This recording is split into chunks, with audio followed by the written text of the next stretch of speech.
Hello students, study time YouTube channel के नए video में आपका स्वागत है। आज हम एनसीईआरटी एग्जाम्पलर क्लास 10th के सर्कल वाले चैप्टर के मल्टीपल चॉइस क्वेश्चन को सॉल्व करेंगे। चलिए करते हैं। क्वेश्चन नंबर फर्स्ट क्या है? If angle between two radii of a circle is 130 degree. आपको एक सर्कल है, ये इसका सेंटर है, यहाँ पर इसकी जो दो रेडियाई है के बीच का एंगल दिया हुआ है जो कितना है 130 डिग्री एंगल। और आपको पूछा गया है कि जो टेंजेंट्स है उसके बीच का एंगल कितना होगा। तो यहाँ से हम टेंजेंट ड्रॉ कर लेते हैं। देखिए ये टेंजेंट है, तो ये जो एंगल है टेंजेंट के बीच का, हमें पता है इन दोनों के बीच का रिलेशन क्या होता है। इन दोनों का सम 180 डिग्री होता है। 130 degree plus theta equal to 180 degree. यहाँ से हम थीटा वैल्यू फाइंड आउट कर सकते हैं। 180 degree minus 130 it is equal to 50 degree. Option B is the correct answer. Question number second में दिया हुआ if radii of two concentric circle. सबसे पहले समझते हैं कंसेंट्रिक सर्कल क्या होता है। कोई भी जो सर्कल है उसका अगर सेंटर एक है तो उसको बोलते हैं कंसेंट्रिक सर्कल। तो ये मैंने एक सर्कल बनाया, फिर इसी सेंटर को लेकर अगर मैं दूसरा सर्कल ड्रॉ करता हूँ तो इसका मतलब दोनों क्या हो जाएंगे, ये कंसेंट्रिक सर्कल। दोनों की रेडियस गिवन है 4 सेंटीमीटर एंड 5 सेंटीमीटर। एंड पूछा गया है जो कोड है, एक सर्कल की जो कोड होगी वो दूसरे की टेंजेंट बनेगी, तो उसकी लेंथ पूछी इन्होंने। देखिए हम यहाँ की एक कोड बना लेते हैं। जो आउटर सर्कल के लिए कोड होगी, इनर के लिए वो टेंजेंट होगी, क्योंकि ये इसको इस एक पॉइंट पर क्या कर रही है, इंटरसेक्ट कर रही है। कोड की लेंथ अगर ए बी है और ये इसको कहाँ, पॉइंट ऑफ कॉन्टेक्ट क्या है इसका सी, इंटर क्या है ओ। तो ये हमारा फिगर बन गया। अब देखिए क्या दिया हुआ है, 4 सेंटीमीटर इनर सर्कल की रेडियस, इसका मतलब ओ सी कितना है 4, और 5 सेंटीमीटर क्या आउटर की रेडियस। तो इसका मतलब है हम अगर ए को ओ से ज्वाइन कर देते हैं तो ये हमारे पास 5 हो जाएगा। हमको ए सी फाइंड आउट करना है। तो देखिए A O C is a right angle triangle, by using Pythagoras theorem हम ए सी फाइंड आउट कर सकते हैं। तो ए सी इक्वल टू कितना होगा, 5 का स्क्वायर माइनस 4 का स्क्वायर, ये कितना हो जाएगा 25 माइनस 16 का square root is equal to √9। और ये हमारे पास का मतलब है ए सी हमें कितना मिल गया 3। हमसे पूछा गया ए बी कितना होगा। हमें पता है कि जो ए बी होगा वो ए सी का डबल होगा, क्योंकि इसने क्या कर रखा है, इसको बाइसेट कर रखा है, इक्वल टू बी सी है। तो 6 answer correct, B is the correct. Question number third में एक फिगर दिया हुआ है, फिगर में एक एंगल दिया हुआ है, angle A O B equal to 125 degree. देखते हैं, ये एंगल दिया हुआ है 25 डिग्री, तो हमको ये एंगल पूछा उसने, सी ओ डी पूछा हुआ है।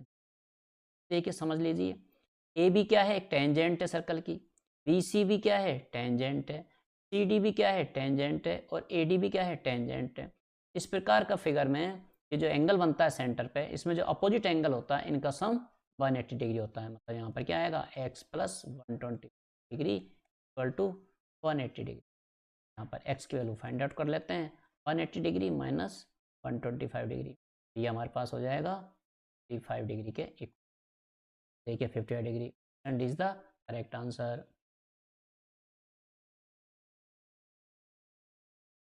नेक्स्ट क्वेश्चन में दिया हुआ है, फिगर है इसमें भी, इसमें दिया हुआ 80 टेंजेंट है, और जो टेंजेंट है और ओ टी जो एक डिस्टेंस है, इसके बीच का एंगल कितना दिया हुआ है 30 डिग्री दिया हुआ है, और ओ टी दिया हुआ है 4। हमको आस्किंग है 80 निकालना है। तो देखिए यहाँ पर इसमें हम ट्रिग्नोमेट्री रेशियो वाले फॉर्मूले का यूज़ कर सकते हैं। तो देखिए, अब देखिए यहाँ पर जो 30 डिग्री है वो 80 जो है इसका बेस है, ये क्या है इसका, और ये हाइपोटेनस है। तो बेस अपॉन हाइपोटेनस किस में आता है, हमें पता है कोस में आता है। अगर मैं कोस 30 डिग्री निकाल लूँ तो ये मुझे पता है 80 अपॉन ओ टी होगा। कोस 30 वैल्यू कितनी होती है, तो इसके लिए हम क्या करना है, एक राइट एंगल ट्राइंगल बनाना है। अगर राइट एंगल ट्राइंगल में ये 60 डिग्री होता है तो यहाँ 30,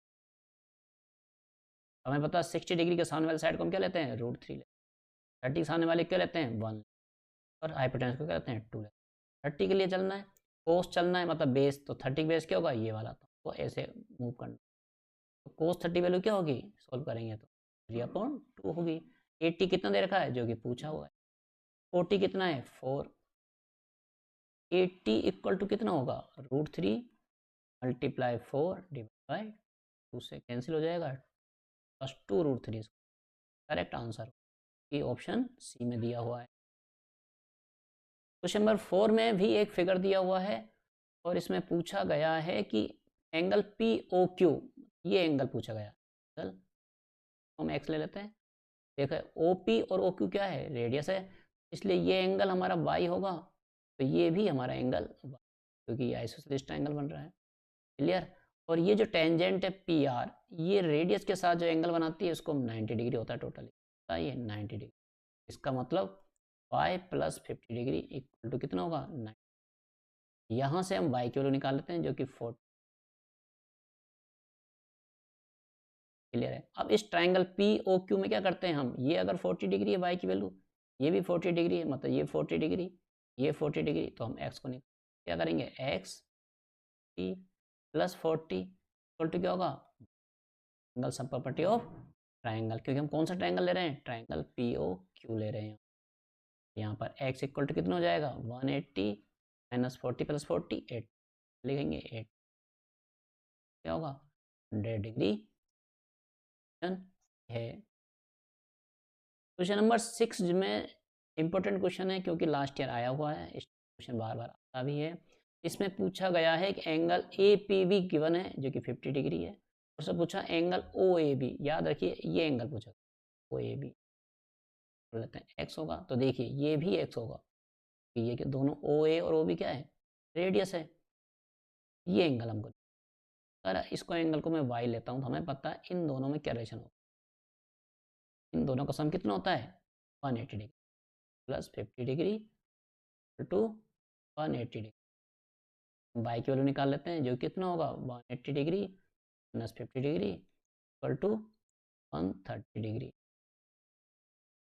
अब ट्राइंगल की कौन से ट्राइंगल लेते हैं हम, ओ ए बी ट्राइंगल लेते हैं। इसमें क्या एंगल है, एक्स एक्स और y, x x equal to 180 degree.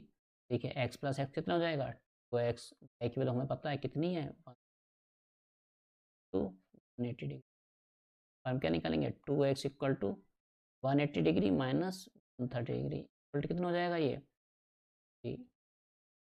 X कितना हो जाएगा हमारा 50 अपॉन इक्वल हो जाएगा 25 डिग्री। देखिए ऑप्शन मिलते हैं नेक्स्ट वीडियो में। Thank you for watching.